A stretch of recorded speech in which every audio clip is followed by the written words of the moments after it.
அனைவருக்கும் வணக்கம்.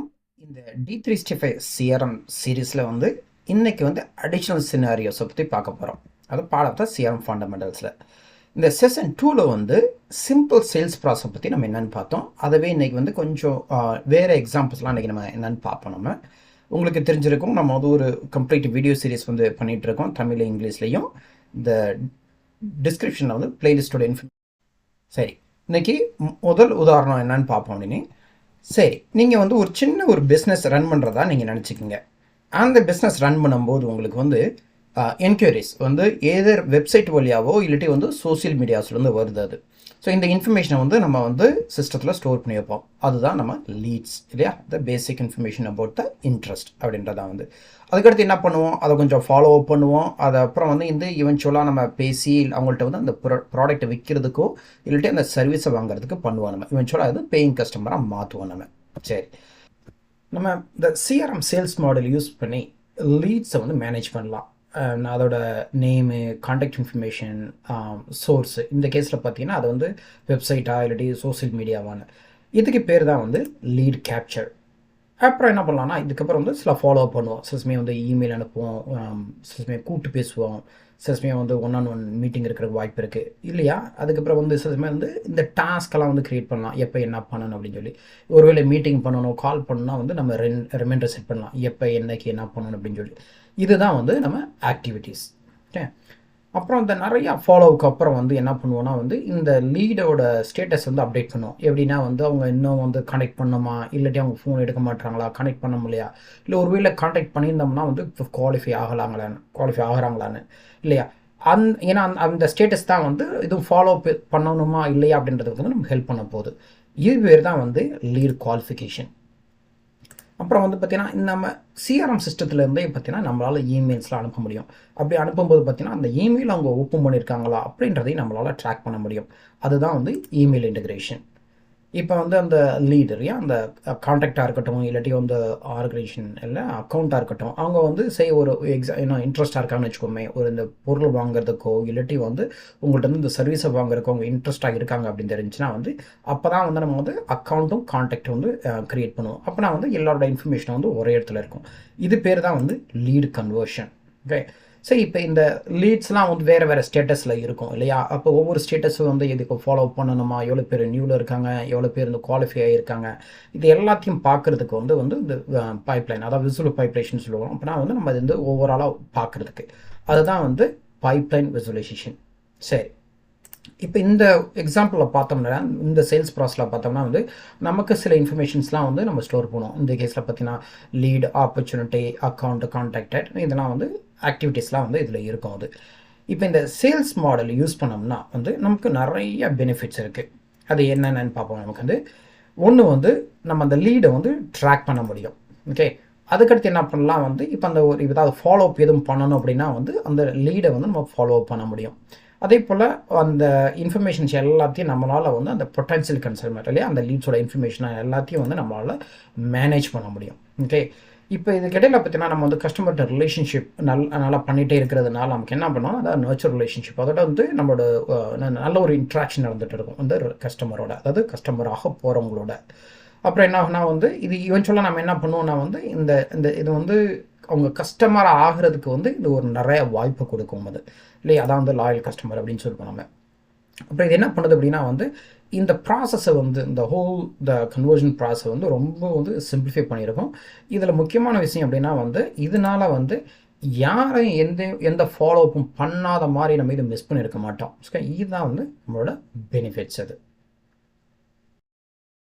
சரி, இப்போ ரெண்டாவது யூஸ் கேஸ் என்னென்னு பார்ப்போம் நம்ம.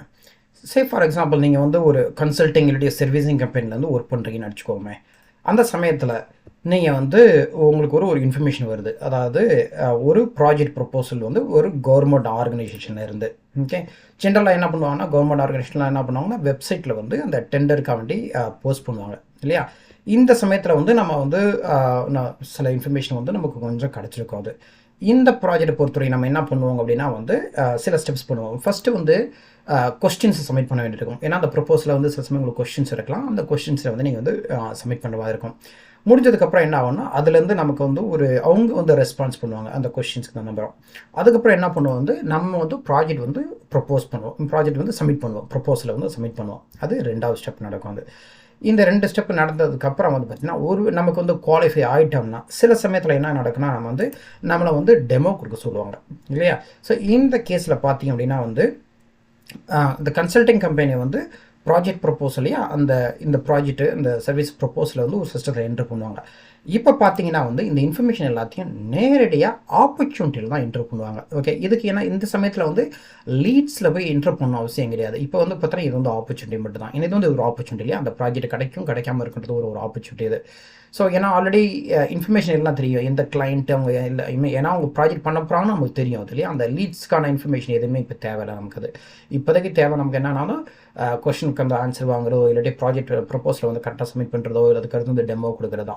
அந்த சமயத்தில் வந்து சில இன்ஃபர்மேஷனை வந்து நம்ம வந்து ஸ்டோர் பண்ணுவோம் இல்லையா. இந்த கேஸில் பார்த்தீங்கன்னா வந்து கொஸ்டின்ஸாக இருக்கட்டும், ரிசல்ட் இப்போ பண்ணுறோம், டெமோ இப்போ பண்ண போகிறோம், இதெல்லாம் வந்து முக்கியமான இன்ஃபர்மேஷன் வந்து ஆப்பர்ச்சுனிட்டியில் வந்து நம்ம சேவ் பண்ணுவோம்.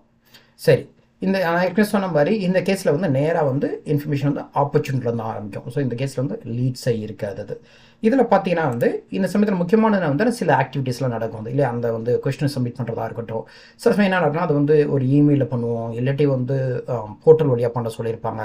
சில சமயம் இது வந்து இமெயில் ஐடி இருந்துச்சுன்னா இது சில சமயம் ஃபாலோ அப் எதுவும் பண்ணணும் அப்படின்னா இல்லை அவங்கள்ட்ட மட்டும் ஃபாலோ அப் எதுவும் பண்ணணும் அப்படின்னு நினச்சாங்கன்னா அந்த ஃபாலோ அப்லாம் பண்ணுவாங்க. அதுதான் வந்து ஆக்டிவிட்டீஸ். மோஸ்ட் ஆஃப் த கேசஸில் என்ன நடக்கும் அப்படின்னா வந்து நம்ம வந்து டாக்குமெண்ட்ஸ்லாம் வந்து ஸ்டோர் பண்ணுற மாதிரி இருக்கும் அது இல்லையா. நம்ம என்னென்ன கொஷின்ஸ்லாம் சப்மிட் பண்ணோம், அவங்கள்ட்ட வந்து என்னென்ன மாதிரி ஆன்சர்ஸ்லாம் வந்துச்சு, அதுக்கப்புறம் அந்த ப்ரொப்போசல் சொல்கிறோம் இல்லையா, அந்த ஒரு டாக்குமெண்ட், அந்த ப்ரொப்போசல்ன்றது ஒரு டாக்குமெண்ட்டாக இருக்கிறது, அதுமாரி வந்து நிறையா டாக்குமெண்ட்டாக இருக்கும் பார்த்தீங்கன்னா அது. ஸோ இந்த கேஸில் பார்த்தீங்கன்னா நம்ம என்ன சொல்கிறோன்னா வந்து லீட்ஸ் இல்லாமல் நேராக ஆப்பர்ச்சுனிட்டிலேருந்து ஆரம்பிச்சிருக்கோம். இதில் ஆக்டிவிட்டீஸ் எப்பயும் போல் நிறைய ஆக்டிவிட்டீஸ் இருக்கிறதுக்கு வாய்ப்பு இருக்குது, 1 or more அப்படின்னு சொன்னால். இது முக்கியமானது வந்து தான் டாக்குமெண்ட் மேனேஜ்மெண்ட் இல்லையா. டாக்குமெண்ட்ஸ்லாம் வந்து நம்ம வந்து ஸ்டோர் பண்ணுவோம். இந்த ஆப்பர்ச்சுனிட்டி ஒருவேளை ப்ராஜெக்ட் வின் பண்ணிட்டோம், டெமோவில் வின் பண்ணிட்டோம் அப்படின்னா வந்து நமக்கு என்ன நடக்கும் அப்படின்னா வந்து அக்கௌண்ட் வந்து கான்ட்ராக்ட் நடக்கும். ஏன்னா இல்லையா, இது ஒரு கவர்மெண்ட் ஆர்கனைசேஷன் அப்படின்னா அது வந்து ஒரு அக்கௌண்ட் தான். அது அக்கௌண்ட் க்ரியேட் பண்ணிடுவோம். அந்த சேம் சமயத்தில் வந்து அந்த அக்கௌண்ட்டில் வந்து நான் நிறைய பேரை இன்ட்ராக்ட் பண்ணிகிட்டு இருப்போம், அவங்களோட கான்டாக்டில் நம்ம வந்து க்ரியேட் பண்ணுவோம். இந்த சிஆர்எம் மாடல் வந்து சேல்ஸ்க்கு மட்டும் இல்லாமல் அதை தாண்டி வந்து நம்ம மற்ற யூஸ் கேஸ்க்கும் நம்மளால் யூஸ் பண்ண முடியும். இப்போ வந்து சிஆர்எம் வந்து நமக்கு வந்து ஸ்பெசிஃபிக்காக பார்த்தோம், நம்ம இந்த கஸ்டமர் வந்து மேனேஜ் பண்ணுறதுக்கான ஒரு சிஸ்டம்னு பார்த்தோம். வந்து இதெல்லாம் பார்த்தீங்கன்னா வந்து நமக்கு வந்து அது இயற்கை வந்து சேல்ஸு, மார்க்கெட்டிங், கஸ்டமர் சர்வீஸ் இது மாதிரி ஆக்டிவிட்டீஸ்க்கு வந்து ஹெல்ப் பண்ணுறதுக்கு வந்து உதவுது. இப்போ எக்ஸ்ஆர்எம் பார்த்தீங்கன்னா வந்து அதாவது எக்ஸ்டெண்டட் ரிலேஷன்ஷிப் மேனேஜர் அப்படின்னுவாங்க, இல்லாட்டி எனிதிங் அப்படின்னுவாங்க. அது 2ல் இது வேணால் இருக்கலாம். அது இப்போ இந்த எக்ஸ்ஆர்எம் அப்படின்றது வந்து உங்கள் சேல்ஸ்க்கு மட்டும் இல்லாமல் இல்லையா, அதை தாண்டி வேறு எந்த ரிலேஷன்ஷிப் மேனேஜ்மெண்ட் க்ரியேட் பண்ணுறதுக்கும் வந்து இந்த சிஆர்எம் சிஸ்டத்தை வந்து யூஸ் பண்ணலாம். இப்போ வந்து பார்த்தீங்கன்னா நமக்கு வந்து அந்த சிஆர்எம்ல என்ன பார்த்தோம், கஸ்டமரை மேனேஜ் பண்ணுறதுக்கு அப்படின்னு வந்து பார்த்தோம் நம்ம. இப்போ அது இல்லாமல் உங்கள் பார்ட்னர், சப்ளையரு, எம்ப்ளாயீஸு, இல்லாட்டி சம் ஸ்டேக் ஹோல்டர்ஸு இது மாதிரி உள்ள மேனேஜ் பண்ணுறதுக்கான ஒரு ப்ராஜெக்ட்ஸையும் வந்து நம்ம வந்து இந்த சிஆர்எம் வந்து பண்ண முடியும். அது இப்போ இந்த சிஆர்எம் பார்த்தீங்கன்னா வந்து நிறையா பிஸ்னஸ் யூஸ் கேஸ்க்கு வந்து உதவுது. இது இல்லாமல் இது ரெகுலர் யூஸ் கேஸ் இல்லாத மாதிரி இப்போ project management, vendor management, complaints tracking அது மாதிரி மற்ற யூஸ் கேஸுக்கும் வந்து இந்த சிஆர்எம் மாடலை வந்து யூஸ் பண்ண முடியும். அதனால தான் வந்து அது எக்ஸ்ஆர்எம் அப்படின்றாங்க. அது இந்த சிஆர்எம் மாடல் வந்து வேறு மற்ற யூஸ் கேஸஸ்க்கும், அதாவது எக்ஸ்ஆர்எம் வகையான ஒரு யூஸ் கேஸுக்கும் நம்மளால் யூஸ் பண்ண முடியும். இப்போ அதோட எக்ஸாம்பிள்ஸ் என்னென்னு பார்ப்போம். ஒன்று வந்து எம்ப்ளாயி மேனேஜ்மெண்ட்டு. இப்போ இந்த சிஆர்எம் சிஸ்டத்தை யூஸ் பண்ணி இல்லையா ஒரு புது எம்ப்ளாயை வந்து ஆன்போர்ட் பண்ணுறாங்க, ஒரு கம்பெனியில் ஆன்போர்ட் பண்ணுறாங்க, அவங்களோட பெனிஃபிட் என்ரோல்மெண்ட் ப்ராசஸ்க்கு அப்புறம் வந்து அவங்க என்னென்னலாம் டாக்குமெண்ட் சப்மிட் பண்ணணும், அதை வந்து டாக்குமெண்ட் சப்மிட் பண்ணுறதுக்காவது இல்லை அதை ட்ராக் பண்ணுறதுக்காவது இல்லை அவங்களுக்கு வந்து ட்ரைனிங் கொடுக்குறதுக்காண்டி. ஃபார் எக்ஸாம்பிள் ஒரு நியூ எம்ப்ளாய் வந்தாங்கன்னா இப்போலாம் நம்ம எல்லாமே ஒரு லேப்டாப் கொடுக்குறோம் இல்லையா, அந்த எக்யூப்மெண்ட் ப்ரொவிஷனிங் இல்லையா, அதுக்கு எல்லாத்துக்குமே வந்து இந்த சிஸ்டத்தை வந்து யூஸ் பண்ண முடியும். இப்போ இதில் ஒரு முக்கியமான ஃபீச்சர் வந்து டாக்குமெண்ட் மேனேஜ்மெண்ட் ஒரு ஃபீச்சர் முக்கியமாக இருக்குது ஹோல் சிஆர்எம் சிஸ்டத்தில். இப்போ அதை யூஸ் பண்ணி பார்த்தீங்கன்னா வந்து அந்த ரிஸ்யூமேஸை ஸ்டோர் பண்ணலாம், கான்ட்ராக்ட் ஸ்டோர் பண்ணலாம், அவங்க அந்த எம்ப்ளாயியோட பெர்ஃபார்மன்ஸ் எவல்யூஷன் பண்ணலாம், அவங்க என்னெல்லாம் சர்டிஃபிகேஷன் பண்ணியிருக்காங்க அப்படின்னு பண்ணலாம். ஸோ இது எல்லாத்தையும் மேனேஜ் பண்ணுறதுக்கு வந்து இந்த சிஆர்எம் மாடல் வந்து யூஸ் பண்ணுது. ஸோ இது one of the use case பார்த்தீங்கன்னா எக்ஸ்ஆர்எம்ன்றதுக்கு அந்த இல்லையா, இதை வந்து சேல்ஸ்லாம் அப்படி எதுவுமே கிடையாது, ஆனால் இந்த எக்ஸ்ஆர்எம் கான்செப்டில் வருது அது. ரெண்டாவது யூஸ் கேஸ்ன்னு பார்த்தீங்கன்னா வந்து ப்ராஸ்பெக்ட் மேனேஜ்மெண்ட். இது பார்த்தீங்கன்னா வந்து ஒரு கன்சல்டிங் கம்பெனியில் நம்ம ஊரில் சொன்ன பாடி ஷாப்பிங் கம்பெனின்னு சொன்னோம் இல்லையா, அது மாதிரி இது. இப்போ ஒரு ஒரு கம்பெனி வந்து கேட்குறாங்க, எப்போ எனக்கு வந்து ஒரு 2 டாட் டெவலப்பரு ஒரு பிஏ எனக்கு கொடு அப்படின்னு சொன்னாங்கன்னா, இந்த பாடி ஷாப்பிங் கம்பெனி என்ன பண்ணுவாங்கன்னா வந்து நிறைய பேரை இது மாதிரி ஒரு இன்டர்நெட்டில் சர்ச் பண்ணி நிறைய பேரை வந்து ஃபோன் பண்ணி பேசுவாங்க இல்லையா, ஃபோன் பண்ணி இது மாதிரி ஓப்பனிங் இருக்குப்பா வரீங்களா அப்படின்னு இருப்பாங்க. அப்போ அவங்களோட வேலை என்ன பண்ணால் பார்த்தீங்கன்னா இந்த கன்சல்டிங் கம்பெனியோட வேலை வந்து ஆளுகளை எடுத்து அவங்களுக்கு கொடுக்குறது தான். இப்போ அவங்க எப்படி யூஸ் பண்ணுவாங்க அப்படின்னு பார்த்தீங்கன்னா வந்து அந்த கேண்டிடேட்டை ரீச் பண்ணுறதா இருக்கட்டும், அவங்களோட ரெஸ்யூம்ஸ் எல்லாம் வந்து கலெக்ட் பண்ணி அந்த சிஸ்டத்தில் வைக்கிறதா இருக்கும், அதை ஷார்ட் லிஸ்ட் பண்ணுறதா இருக்கட்டும், அவங்களும் இன்டர்வியூ பண்ணுவோம் இல்லையா, இந்த கன்சல்டிங் கம்பெனி இன்டர்வியூ பண்ணுவாங்க இல்லையா, அந்த இன்டர்வியூ பண்ணுறதுக்கும் ஃபைனலைஸ் பண்ணட்டும், இது எல்லாத்துக்கும் வந்து இந்த சிஸ்டத்தை வந்து யூஸ் பண்ணுவாங்க. கடைசியில் என்ன பண்ணுவாங்கன்னா ஃபைனலைஸ் பண்ணதுக்கப்புறம் வந்து நம்ம வந்து அந்த ஷார்ட் லிஸ்டட் கேண்டிடேட்டை வந்து நம்ம வந்து அந்த கம்பெனிக்கு வந்து அனுப்புவாங்க. இது வந்து ப்ராஸ்பெக்ட் மேனேஜ்மெண்ட்டில் வருது. அடுத்து மூணாவது எக்ஸாம்பிள் பார்த்தீங்கன்னா வந்து கவர்மெண்ட் கரஸ்பாண்டன்ஸ். இதெல்லாம் பார்த்தீங்கன்னா வந்து இந்த ஒரு பப்ளிக்லேருந்து இல்லையா, நார்மல் பப்ளிக்லேருந்து என்கொயரிஸ் வருது இல்லையா, அது எல்லாத்தையும் வந்து அந்த இன்டேக் பண்ணுறதுக்கு இருக்கணும், அவங்க வந்து ஹேண்டில் பண்ணுறதுக்காக இருக்கட்டும். அந்த என்கொயரி வந்ததுக்கப்புறம் வந்து சம்டைம்ஸ் வந்து இன்டர்னல் டிஸ்கஷன் நடக்கும், இல்லை இன்டர்னல் கம்யூனிகேஷன் நடக்கும். அந்த இதை யூஸ் பண்ணுறதுக்கு அதை ஆக்டிவிட்டி சைடு வரும் இல்லையா, அதெல்லாம் இருக்கட்டும் வந்து.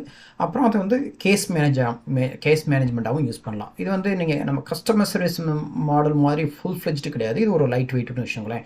ஒரு என்கொயரி வருது, அதை வந்து நீங்கள் வந்து ஒரு ரெஸ்பான்ஸ் பண்ணி சில சமயம் வந்து ரொம்ப சிம்பிள் கொஸ்டினாக கூட இருக்கலாம், ரொம்ப சிம்பிளாக கூட இருக்கலாம். அது மாதிரி வந்து ஒரு சின்ன என்னது கேஸ் மேனேஜ்மெண்ட் ப்ராசஸ்க்கு வந்து நம்ம இது வந்து யூஸ் பண்ண முடியும் அது. ஓகே, அடுத்து நாலாவது என்ன பார்ப்போம். இது வந்து இன்சூரன்ஸ் கம்பெனிஸில் வந்து இன்சூரன்ஸு கிளைம் ப்ராசஸ்க்காக எப்படி யூஸ் பண்ணுறாங்கன்னு பார்ப்போம். இப்போ வந்து எனி இன்சூரன்ஸ் கம்பெனி, ஆட்டோ இன்சூரன்ஸாக இருக்கட்டும், இல்லை ஹெல்த் கேர் இன்சூரன்ஸாக இருக்கட்டும், எனி இன்சூரன்ஸ் கம்பெனியில் வந்து நீங்கள் இந்த மெம்பர் ப்ரொவைடரு இல்லையா, மெம்பர் ப்ரொவைடர் எல்லாம் வந்து அவங்கள யூஸ் பண்ணுறாங்க. மெம்பர்ன்றது யார், நம்ம ஏன்னா இந்த கான்டாக்ட் இல்லையா, இந்த டேர்ம்ஸ் ஆஃப் கான்டாக்ட்.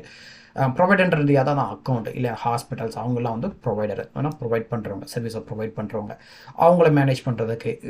அப்புறம் கிளைம்ஸ் ப்ராசஸ். இந்த கிளைம்ஸ் ப்ராசஸ் வந்து பார்த்திங்கன்னா வந்து ஏதர் ஆட்டோவாக இருக்கட்டும், ஹெல்த்தாக இருக்கட்டும் இல்லையா, ஐ மீன் ஒவ்வொரு கம்பெனிக்கு வேறு மாதிரி ஹெல்த் கிளைம்ஸ் ப்ராசஸ் வேறு மாதிரி இருந்தால் கூட நம்ம வந்து இந்த சிஆர்எம் மாடலை யூஸ் பண்ணி வந்து நம்ம வந்து மேனேஜ் பண்ண முடியும். ஓகே, அடுத்து ஃபைனலாக பார்த்தீங்கன்னா ஒரு 5வது உதாரணம் பார்த்தீங்கன்னா வந்து கிராண்ட் மேனேஜ்மெண்ட். இதெல்லாம் என்ன அப்படின்னு பார்த்தீங்கன்னா வந்து கவர்மெண்ட்லேருந்து இல்லாட்டி வந்து இந்த பெரிய பணக்காரங்க இருக்காங்க இல்லையா, அவங்க வந்து ஒரு ஃபண்டு கொடுப்பாங்க. இது காலேஜுகளுக்கு, யூனிவர்சிட்டிக்காக இருக்கட்டும், இல்லாட்டி வந்து இது மாதிரி ஒரு நான் ப்ராஃபிட் ஆர்கனைசேஷனாக இருக்கட்டும், இது மாதிரி ஒரு ஃபண்டு கொடுப்பாங்க. அந்த ஃபண்டை இப்போ யூனிவர்சிட்டிஸ் எடுத்துக்கோமே, அந்த ஃபண்டை யார் யாருக்கெல்லாம் கொடுக்கலாம் இல்லையா, 50 பேர் ஸ்டூடெண்ட்ஸ் அலோகேட் பண்ணியிருக்காங்க, 50 ஸ்டூடெண்ட்ஸு இது அப்ரூவ் பண்ணியிருக்காங்க அப்படின்னா வந்து அந்த ஸ்டூடெண்ட்ஸ் எவ்வளோ கொடுக்கலாம், எவ்வளோ தேவைப்படுது, எவ்வளோ கொடுக்கலாம், அவங்களோட குவாலிஃபிகேஷன் என்ன, அது எல்லாத்தையும் வந்து அலோகேட் பண்ணுறதுக்கு வந்து இருக்குது. இது இல்லாமல் வந்து அந்த ஃபிலாந்த்ரபிஸ்ட்னு சொல்லுவாங்க இல்லையா, அந்த பணம் கொடுக்குறாங்க இல்லையா, அவங்கள்ட்ட வந்து ரீச் பண்ணுறதுக்கும் உதவும். இது பேசிக்காக வந்து எப்போ இன்னும் வந்து ஒரு 50 பேர் கேட்டிருக்காங்க, உங்களால் உதவி செய்ய முடியுமா அப்படின்ற ஒரு இது கிராண்ட் மேனேஜ்மெண்ட் இல்லையா, அதுக்கும் வந்து இது உதவும். இது மட்டும் இல்லாமல் பார்த்தீங்கன்னா ஜென்ரலாக பார்த்தீங்கன்னா நிறைய நான் ப்ராஃபிட் ஆர்கனைசேஷனுமே வந்து இந்த கிராண்ட் சம்மந்தப்பட்டது கூட வந்து நம்மளால் யூஸ் பண்ண முடியும். இப்போ இந்த எல்லா எக்ஸாம்பிள்ஸும் பார்த்தீங்கன்னா இது எதுலையுமே சேல்ஸ்ன்றதுலாம் ஒன்றுமே கிடையாது இல்லையா, சர்வீஸோ இல்லாட்டி சேல்ஸோ எதுவுமே கிடையாது. அது இந்த யூஸ் கேஸில் தான் நம்ம என்ன சொல்கிறோம், இந்த சிஆர்எம் மாடல் வந்து சேல்ஸ்க்கு மட்டும் இல்லாமல் எனி ரிலேஷன்ஷிப் சினாரியோவில் வந்து இது உதவுதுன்னு சொல்லலாம். அதான் எக்ஸ்ஆர். நம்ம இன்றைக்கி என்ன கற்றுக்கிட்டோம் அப்படின்னா வந்து நம்ம சிஆர்எம் மாடலோட மற்ற யூஸ் கேஸ் பார்த்தோம். ஃபஸ்ட்டு வந்து சிம்பிள் சேல்ஸ் ப்ராசஸ் பார்த்தோம், இன்றைக்கி வந்து இன்னும் 2 எக்ஸாம்பிள்ஸ் பார்த்தோம். அது இல்லாமல் அந்த ஒரு 2வது எக்ஸாம்பிள் இன்றைக்கி உள்ளதில் என்ன பார்த்தோன்னா வந்து எல்லா ப்ராசஸுமே வந்து லீட்ஸில் ஆரம்பிக்காது, சில சமயம் ஆப்பர்ச்சுனிட்டிலையும் ஆரம்பிக்கும் அப்படின்றது உதாரணம் பார்த்தோம். அப்புறம் வந்து எக்ஸ்ஆர்எம்னா என்னென்னு பார்த்தோம் இல்லை, எக்ஸ்டெண்டட் ரிலேஷன்ஷிப் மேனேஜ்மெண்ட்டு. இந்த சிஆர்எம் மாடலில் வந்து சேல்ஸ்க்கு மட்டும் யூஸ் பண்ணாமல் மற்ற யூஸ் கேஸ்க்கும் வந்து மற்றதுக்கு சினாரியோக்கும் வந்து நம்ம யூஸ் பண்ணலான்ட்டு பார்த்தோம். அதோட யூஸ் கேஸும் நம்ம பார்த்தோம். சரி, இப்போ நம்மளோட லேர்னிங் ட்ராக்ஸ் இப்போ இருக்குது, நம்ம சிஆர்எம் ஃபண்டமெண்டல்ஸ் எல்லாத்தையும் நம்ம பார்த்துட்டோம் நம்ம. ஓகே, நல்லது. இது எல்லாத்தையும் நீங்கள் ஒழுங்காக பார்த்துட்டு வந்துருந்தோம் அப்படின்னா வந்தது நீங்கள் வந்து கரெக்டான ட்ராக்கில் தான் இருக்கீங்க. அடுத்து நம்ம என்ன பார்க்க போகிறோம் அப்படின்னா வந்து முதல் வீடியோ அதில் தான் எண்ட் யூசர் பெர்ஸ்பெக்டிவ்ல இனிமேல் தான் அந்த ட்ராக் ஆரம்பிக்குது இல்லையா. எண்ட் யூசர் அதாவது பிஸ்னஸ் யூசர் பெர்ஸ்பெக்டிவ், அடுத்து ஃபங்க்ஷனல் கன்சல்டன்ட், அந்த டெக்னிக்கல் கன்சல்டன்ட் இல்லையா. நம்ம ஒவ்வொன்றா போவோம் நம்ம. ஸோ அதை எண்ட் யூசர் பெர்ஸ்பெக்டிவ்ல வந்து அடுத்த டாபிக் வந்து லீட் மேனேஜ்மெண்ட். சரியா. ஸோ அந்த லீட்ஸ் வந்து எப்படி மேனேஜ் பண்ணலாம், என்னென்ன சினாரியோஸ்லாம் இருக்குது, லீட்ஸ் எப்படி மேனேஜ் பண்ணுறாங்கன்னு பார்க்க போகிறோம். இன்னமைக்கு ரொம்ப நன்றி. அடுத்த வீடியோவில் சந்திப்போம்.